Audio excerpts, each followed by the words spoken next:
Welcome back to my YouTube channel Learn Continental English.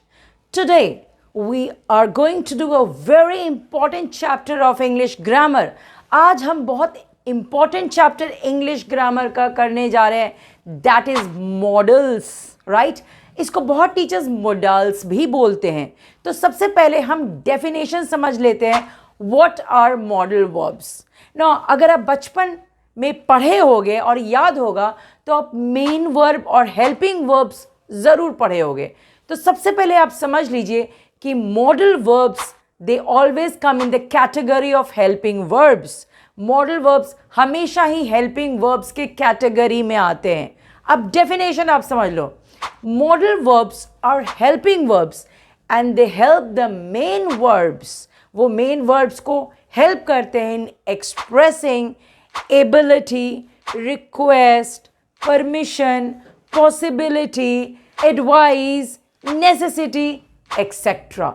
फिर से मैं आपको हिंदी में समझा देती हूँ. मॉडल वर्ब्स ऐसे हेल्पिंग वर्ब्स होते हैं जो मेन वर्ब्स को मदद करते हैं, हेल्प करते हैं क्या क्या एक्सप्रेस करने में. यानी इन मॉडल वर्ब्स के हेल्प से आप अपना एबिलिटी या किसी और का एबिलिटी यानी कि क्षमता एक्सप्रेस कर सकते हो, किसी को एडवाइस दे सकते हो, नेसेसिटी एक्सप्रेस कर सकते हो, परमिशन ले सकते हो, दे सकते हो, राइट, पॉसिबिलिटी एक्सप्रेस कर सकते हो. सो आई होप मॉडल वर्ब्स का डेफिनेशन आपको क्रिस्टल क्लियर हो गया होगा. सबसे पहले तो समझ लेना है कि ये हेल्पिंग वर्ब्स है जो कि मेन वर्ब को हेल्प करते हैं in expressing ability, permission, request, possibility, necessity, advice, etcetera etcetera. So without wasting time, let us start studying modal verbs today. सबसे पहला modal verb करेंगे हम can. But can के साथ साथ हम could भी पढ़ेंगे. इससे क्या होगा कि I am going to explain you the difference between can और could. हम compare करके पढ़ेंगे तो आपको और अच्छे से समझ में आएगा. So अगर can की बात करें तो सबसे पहला यूज़ है to express प्रेजेंट एबिलिटी. यानी किसी की भी क्षमता, या तो मैं अपनी क्षमता या किसी और की क्षमता को एक्सप्रेस करने के लिए, रिमेंबर, बट प्रेजेंट एबिलिटी को एक्सप्रेस करने के लिए हम कैन यूज़ करते हैं. इसको एग्जाम्पल्स के थ्रू समझते हैं. जैसे मैं बोल सकती हूँ आई कैन स्पीक जर्मन. यानी this is my ability. That to present ability है कि मैं जर्मन में बात कर सकती हूँ, राइट.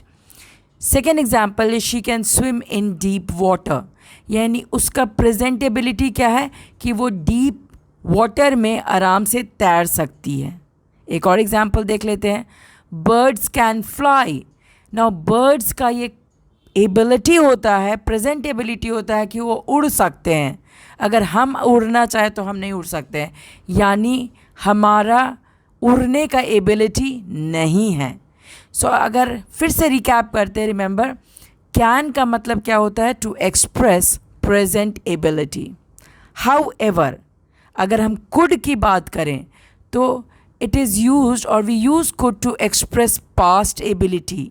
यानी अगर हम किसी के भी, या तो अपने या किसी और के पास्ट क्षमता की अगर बात करते हैं तो हम कैन नहीं, उस समय कुड लगाते हैं.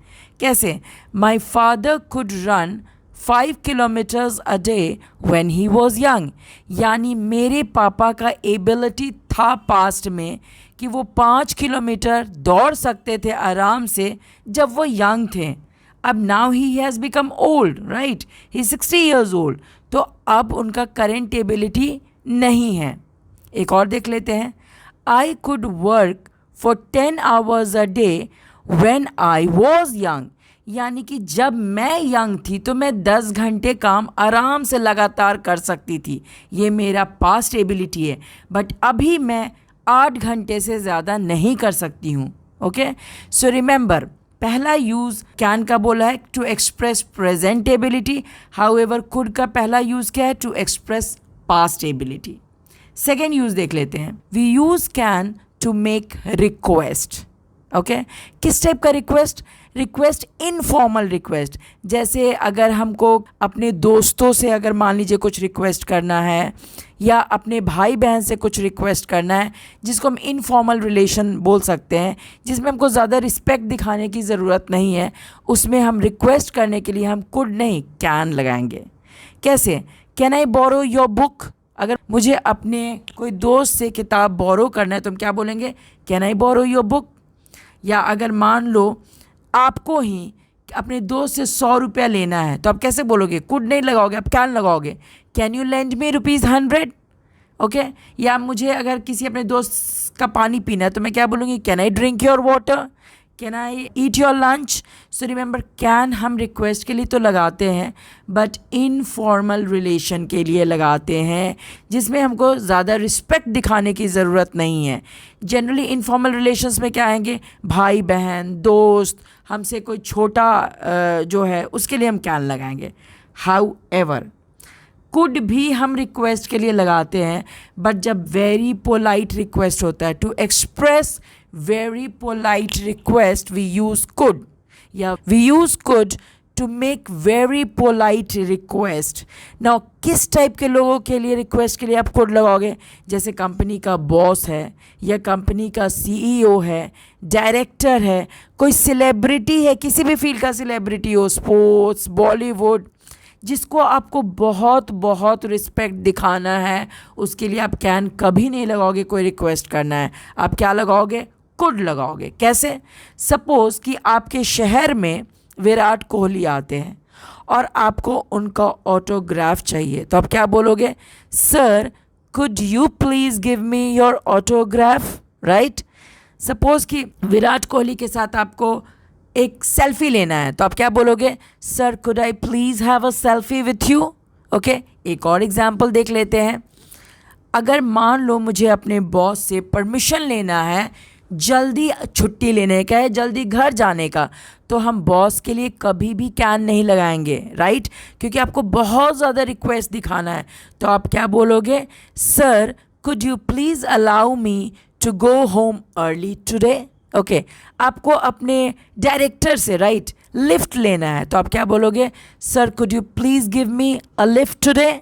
So remember, could is used for very polite request. एक और हम कुड का यूज़ देख लेते हैं। इनडायरेक्ट और इनडायरेक्ट स्पीच, यानी इनडायरेक्ट स्पीच में जबकि रिपोर्टिंग वर्ब पास्ट टेंस में है तो आप कैन अगर लगाओगे तो वो मिस्टेक नहीं, it is a blunder. Remember, reporting verb समझते हो ना? जैसे सेड है, आस्क्ड है, रिक्वेस्टेड है, ये सब में रिमेंबर अगर आप नरेशन का रूल्स भी याद करो तो can changes to could, shall changes to should, may changes to might, will changes to would. So remember, indirect narration या इनडायरेक्ट स्पीच में जबकि रिपोर्टिंग वर्ब पास्ट टेंस में है तो आप कैन कभी नहीं लगाओगे, हमेशा कुड लगाओगे। एग्जाम्पल्स देख लेते हैं। जैसे कि पहला एग्जाम्पल है, he said that he could speak English. आप सेंटेंस में देख रहे हैं सेड है, पास्ट टेंस है, तो आप ये नहीं बोल सकते he said that he can speak English, वो मिस्टेक नहीं, वो ब्लंडर हो जाएगा। क्या होगा? He said that he could speak English. एक और एग्जाम्पल देख लेते हैं, he asked me if I could help her. फिर सेंटेंस में आप देख रहे हो रिपोर्टिंग वर्ब पास्ट में है, आस्क्ड है, तो आप कैन के जगह कुड लगाओगे। थर्ड, एक और एग्जाम्पल देख लेते हैं, he requested me if I could lend her ₹100। फिर देख रहे हो आप रिक्वेस्टेड है तो आप कैन नहीं लगाओगे, क्या लगाओगे? कुड लगाओगे। सो हम एक बार रिकैप देख लेते हैं कैन और कुड के यूजेस का।